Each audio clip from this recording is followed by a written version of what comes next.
പിതാവിന്റെയും പുത്രന്റെയും പരിശുദ്ധാത്മാവിന്റെയും നാമത്തിൽ ആമേൻ. എന്റെ പ്രിയപ്പെട്ടവരെ, ഇന്ന് ജൂലൈ 14 തീയതി ചൊവ്വാഴ്ച. അമ്മേ പരിശുദ്ധ അമ്മേ, അമ്മേ പരിശുദ്ധമേ, ദൈവമാതാവേ, കൃപാസനത്തിലൂടെ ഞങ്ങൾക്കും ഞങ്ങളുടെ ദേശത്തിനും അമ്മ മധ്യസ്ഥം തേടി തന്ന എല്ലാ അനുഗ്രഹങ്ങൾക്കും കൃപകൾക്കും ഞങ്ങളിപ്പോൾ ഹൃദയം നിറഞ്ഞ നന്ദി പറയുന്നു. അമ്മേ പരിശുദ്ധമേ, ദൈവമാതാവേ, 2004 ഡിസംബർ 7 ഉച്ചകഴിഞ്ഞ് 2:30 കൃപാസനത്തിൽ സംഭവിച്ച അമ്മയുടെ പ്രത്യക്ഷപ്പെടലിനെ കുറിച്ച് തിരുസഭയ്ക്ക് സമർപ്പിച്ചിരിക്കുന്ന പഠനരേഖകളുടെ മേൽ സഭാത്മകമായ പഠനം ആരംഭിക്കുവാൻ ഞങ്ങൾ പ്രാർത്ഥിക്കുന്നു. അമ്മേ പരിശുദ്ധമേ, ഭൂസ്വർലോകങ്ങളുടെ രാജ്ഞിയായ അങ്ങേയ്ക്ക് ഭൗമസംരക്ഷണത്തിനായി പ്രപഞ്ചപ്രകൃതിയെ തന്നെ തിരുസഭ പ്രതിഷ്ഠിക്കുവാൻ ഈ പ്രത്യക്ഷീകരണം വഴി ഇടയാക്കണമേ. പരിശുദ്ധമേ, ജപമാല മാതാവേ, സകല കൃപാസനം പ്രാർത്ഥനയോടും ചേർത്ത് ഞങ്ങളിപ്പോൾ പ്രാർത്ഥിക്കുന്ന ഈ കുടുംബത്തിന്റെ പ്രത്യേക നിയോഗം പറ മക്കളെ.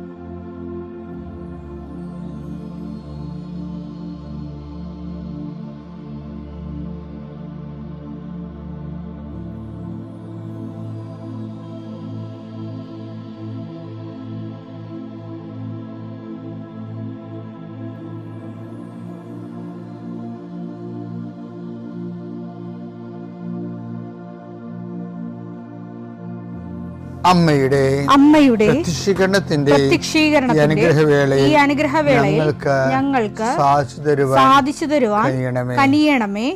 ആമേൻ. വിശ്വാസ പ്രമാണം.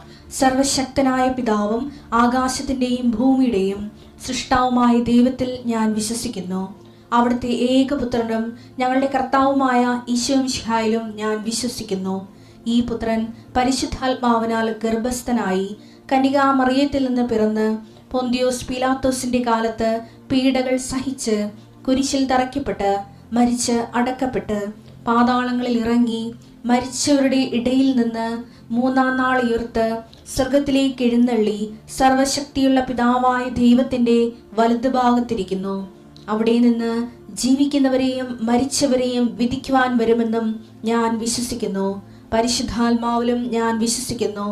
വിശുദ്ധ കത്തോലിക്കാ സഭയിലും പുണ്യവാന്മാരുടെ ഐക്യത്തിലും പാപങ്ങളുടെ മോചനത്തിലും ശരീരത്തിന്റെ ഉയർപ്പിലും നിത്യമായ ജീവിതത്തിലും ഞാൻ വിശ്വസിക്കുന്നു.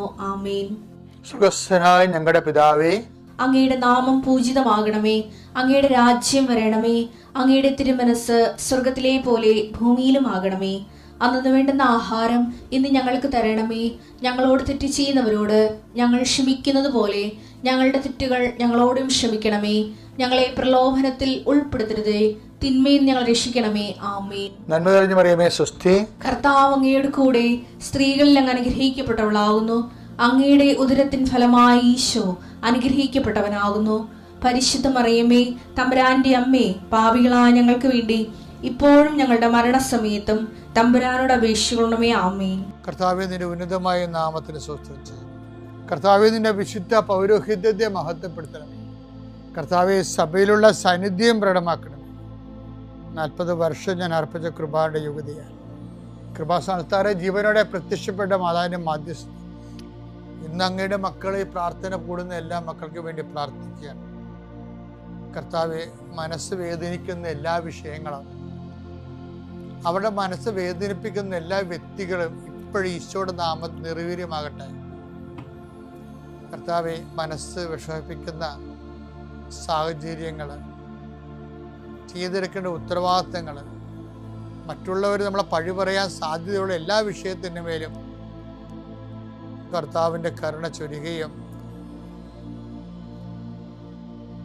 നിങ്ങളെ കർത്താവ് ഇന്ന് നിലനിർത്തി തരികയും ചെയ്യട്ടെ.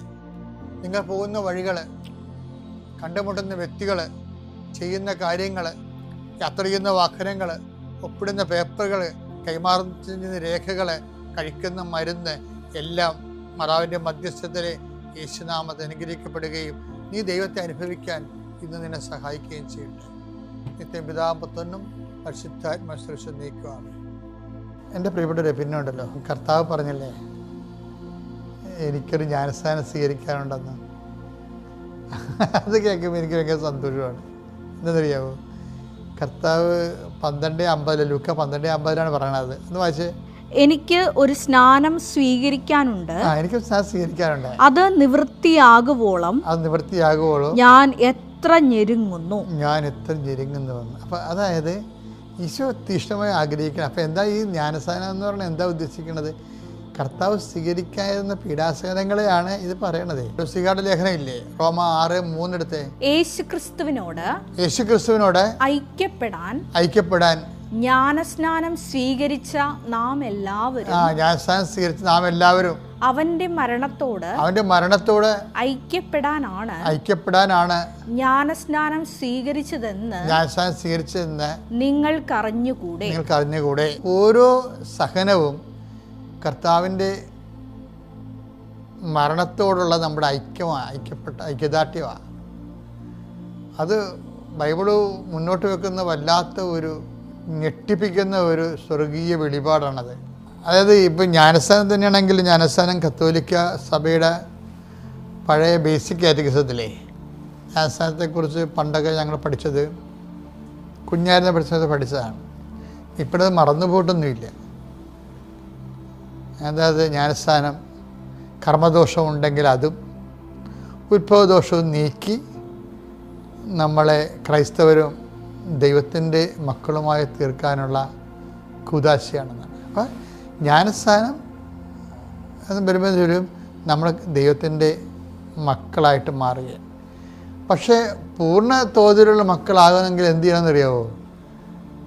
അത് നമ്മൾ ഇപ്പം തന്നെ പറഞ്ഞാൽ അത് കൂദാശയോടെ കൂദാശയിൽ ജീവിക്കുന്ന ദൈവിക ജീവൻ, ദൈവത്തിൻ്റെ സ്വഭാവം, ദൈവത്തിൻ്റെ ജീവൻ കൂദാശകളിലൂടെ പകർന്ന് കിട്ടുന്ന സഭയുടെ ആത്മീയ സംവിധാനങ്ങളിലൂടെ കടന്നു പോകുന്നവർക്കാണ് ഈ ബാപ്റ്റിസം, കൺഫർമേഷൻ, കമ്മ്യൂണിയനൊക്കെ ഉള്ളത്.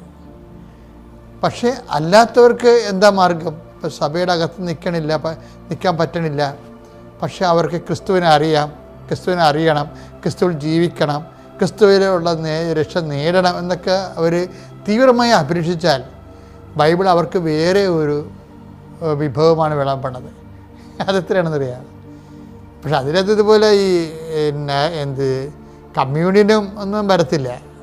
കമ്മ്യൂണിയൻ കൺഫർമേഷൻ പരിശുദ്ധാത്മാവിലുള്ള അപ്പോസ്തലിക് സ്ഥിരീകരണമാണത് കൺഫർമേഷൻ എന്ന് പറയുന്നത്. പിന്നെ കമ്മ്യൂണിയൻ കർത്താവിനെ പങ്കുവെച്ച് നമ്മൾ കമ്മ്യൂണിയനായിട്ട് ഈ ദിവ്യകുർബാനയിൽ ഈശോനെ സ്വീകരിക്കണത്.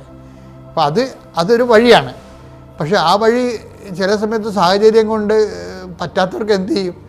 അവർക്ക് വേറെ ഒരു വഴി ക്രിസ്തുവിനെ അറിഞ്ഞ് ജീവിക്കാൻ വേണ്ടി ബൈബിള് ഒരു വാതിൽ തുറന്നു വെച്ചിട്ടുണ്ട്. അത് പൗലോസിലൂടെയാണ്.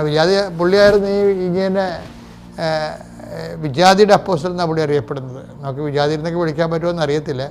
ബൈബിളിൻ്റെ ഒരു ടേമാണത്, തർജ്ജമ ചെയ്ത ടേം. അപ്പോൾ അതുകൊണ്ട് ഞാനത് പറഞ്ഞതേ ഉള്ളൂ. അപ്പോൾ പുറജാതിക്കാരെന്നാണ് പൊതുവെ ചില ബൈബിൾ എഴുതിയിരിക്കുന്നത്. ക്രിസ്തുവിൻ്റെ വിശ്വാസത്തിന് പാരമ്പര്യ വിശ്വാസത്തിന് പുറത്തുള്ളവർ, പാരമ്പര്യ വിശ്വാസത്തിന് പുറത്ത് ജനിച്ചു പോയവർ, അവർക്ക് എങ്ങനെയാണ് ക്രിസ്തുവിൽ എന്തുമാത്രം ആൾക്കാരാണത് അറിഞ്ഞിരിക്കണത്? അവർക്ക് കർത്താവിൻ്റെ വചനം വേറൊരു വാതിൽ തുറന്നു വെച്ചിട്ടുണ്ട്. അതാണെന്നറിയാമോ? അത് എഫേസ്യൻസ് വായെടുത്ത് 1:13-14 രക്ഷയുടെ സദ്വാർത്തയായ അതെ കേട്ടോ, രക്ഷയുടെ സദ്വാർത്തയായ സത്യത്തിന്റെ വചനം ശ്രവിക്കുകയും അവനിൽ വിശ്വസിക്കുകയും ചെയ്ത നിങ്ങളും വാഗ്ദാനം ചെയ്യപ്പെട്ട പരിശുദ്ധാത്മാവിനാൽ അവനിൽ മുദ്രിതരായിരിക്കുന്നു. മുദ്രിതാണ്, കൺഫേംഡ് ആണെന്നാണ്. അതായത് യേശുവിൽ അവനിൽ വിശ്വസിക്കുന്ന കൊണ്ട് തന്നെ, വിശ്വാസം കൂടെ തന്നെ അവനെടുക്കുന്ന ഒരു ആത്മസ്നാനത്തിൽ ഓട്ടോമാറ്റിക്കായിട്ട് കിട്ടുന്നതാണ് പരിശുദ്ധാത്മാവിൻ്റെ മുദ്രീകരണം. അത് നല്ല സൂപ്പർ ഒരു പുതിയ വാതിലാണ് പൗലോസ് ചെയ്യണത്. വായിച്ചത് അടുത്ത വായിച്ചത് എഫേസ്യസ് 1:14. എഫേസ്യസ് 1:14. അവിടുത്തെ മഹത്വം അവിടുത്തെ മഹത്വം പ്രകീർത്തിക്കുന്നതിനുള്ള അവകാശം നാം വീണ്ടെടുത്ത് സ്വന്തമാക്കുന്നത് വരെ. അവിടുത്തെ മഹത്വം പ്രകീർത്തിക്കുന്ന അവകാശം നാം വീണ്ടെടുത്ത് സ്വന്തമാക്കുന്നവരെ ആ അവകാശത്തിന്റെ അച്ചാരമാണ് ഈ പരിശുദ്ധാത്മാവ്. നമ്മൾ സ്വാഭാവികമായ സഭാത്മകമായ സാക്ഷ്യ ജീവിതത്തിന്റെ പുറത്തും നിത്യരക്ഷയ്ക്ക് അഡ്വാൻസ് കൊടുത്ത് നമുക്ക് ദൈവമഹത്വത്തിൻ്റെ പൂർണ്ണതയിലേക്ക് ആഗ്രഹിച്ച് എത്തിച്ചേരാൻ നമ്മൾ ആഗ്രഹിക്കണം, മനസ്സുകൊണ്ട് ആഗ്രഹിക്കണം ക്രിസ്തുവിൻ്റെ ദൈവിക ജീവൻ്റെ പൂർണ്ണതയിൽ എത്തിച്ചേരാൻ. പിന്നെ ബാക്കിയുള്ള കാര്യങ്ങൾ കർത്താവിൻ്റെ കയ്യിലാണ് ഉള്ളത്. നിൻ്റെ സത്യസന്ധമായിട്ടാണ് ദൈവത്തിൻ്റെ മഹത്വത്തിന് നമ്മൾ സാക്ഷ്യം എന്ന് പറയുമ്പോൾ എന്താണെന്നറിയാമോ? മഹത്വത്തിൻ്റെ സാക്ഷികൾ എന്ന് വെച്ച് കഴിഞ്ഞാൽ നമുക്ക് സഹനമായിരിക്കും കിട്ടുന്നത്. അതൊരു സഹനത്തിന് ന്യായസ്ഥാനം പോലെ നമുക്ക് എടുത്തു കഴിഞ്ഞാൽ അതെന്നെ സംഭവിക്കണമെന്ന് വെച്ച് കഴിഞ്ഞാൽ അത് കർത്താവിൻ്റെ മഹത്വത്തിനായി നമ്മൾ കാഴ്ചവെക്കും. കാഴ്ചവെച്ച് കഴിയുമ്പോൾ എന്താ സംഭവിക്കുന്നത്? ആ മഹത്വത്തെക്കുറിച്ച് വായിച്ചു, ഒന്നിനു വായിച്ചു 14 എഫേസ്യസ് 1:14.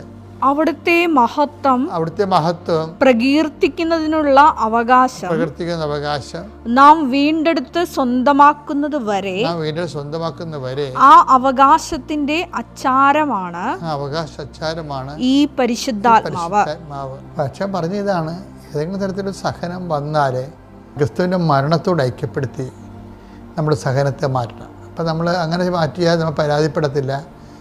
നമ്മൾ ഉപയോഗിച്ചവർ ക്ഷമിക്കും. നമ്മൾ ക്രിസ്തീയ ക്ഷമയെന്നൊക്കെ പറഞ്ഞാൽ എന്താണെന്ന് അറിയാമോ?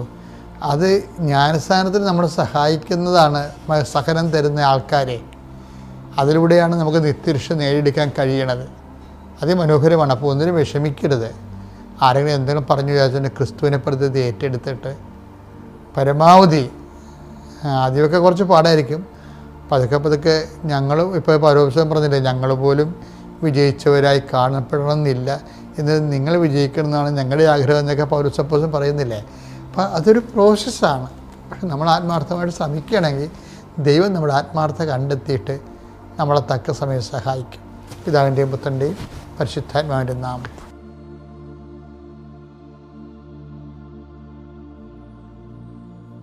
അത്യപൂർവ ദൈവാനുഭവങ്ങൾ ഇനി നിങ്ങൾക്കും സ്വന്തം.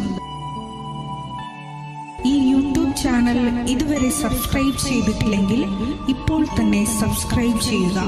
ഈ വീഡിയോ ഇപ്പോൾ തന്നെ നിങ്ങളുടെ സുഹൃത്തുക്കൾക്ക് ഷെയർ ചെയ്തുകൊണ്ട് കർത്താവിൻ്റെ പ്രേക്ഷിതരാകുക.